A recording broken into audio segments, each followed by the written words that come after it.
Hello, and welcome to a different type of video. It's a tech review, but none of something bleeding edge, nor something retro or vintage. Come take a look.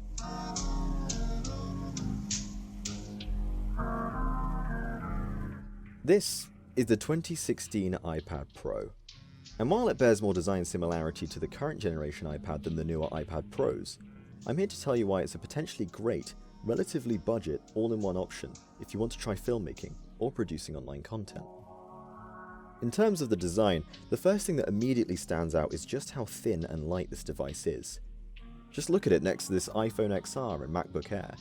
If portability was ever a concern, the iPad Pro has it in spades. As mentioned in the intro, the bezels are quite beefy for today's standards. But it doesn't look bad by any means, and Apple clearly don't think so either, as they're still using it for the current generation iPad and iPad mini. It does also bring with it another benefit, Touch ID. While there's no denying Face ID is more futuristic and supposedly more secure, it doesn't work so well if you're keeping your iPad Pro in a horizontal, more laptop-esque orientation. Not to mention the fact it doesn't work with masks. The case and keyboard definitely adds some thickness and heft to what was previously an impossibly thin, elegant machine. But it's worth it for the protection and making it easier to grip. Plus it means you won't have to carry around the two most used accessories separately.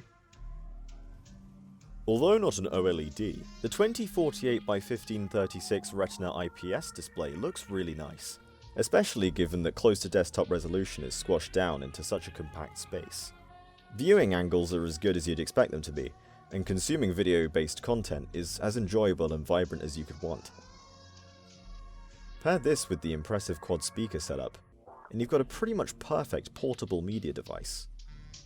Whilst the Apple A9X processor that drives this thing might sound a little old now to those used to hearing about the A12Z in the new iPad Pro, it's hard to find a fault in the speed and responsiveness of the device.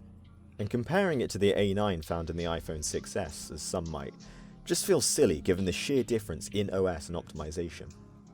The camera is noticeably smaller than those on newer devices like the iPhone XR here, but it's still capable of shooting OK 12 megapixel stills and recording 4K at 30 FPS down to 720p at 240 FPS. And the video quality can be much improved with the right apps. More on that later. The aforementioned Smart Folio keyboard makes typing on the iPad far more comfortable, whilst placing it in a much more familiar orientation for desktop users, and enabling keyboard shortcuts, which are always useful.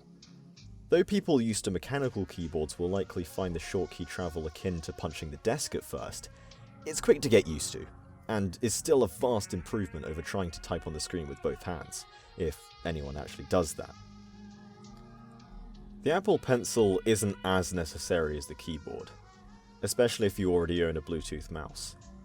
But if not, it'll act much like a cursor in editing software. And either way, makes for an excellent, low-latency, pressure-sensitive stylus for drawing or handwriting notes. A big draw to a device like this for content creation is the software package you get for free. Pages is a reasonably competent solution for script writing, and just any writing tasks in general.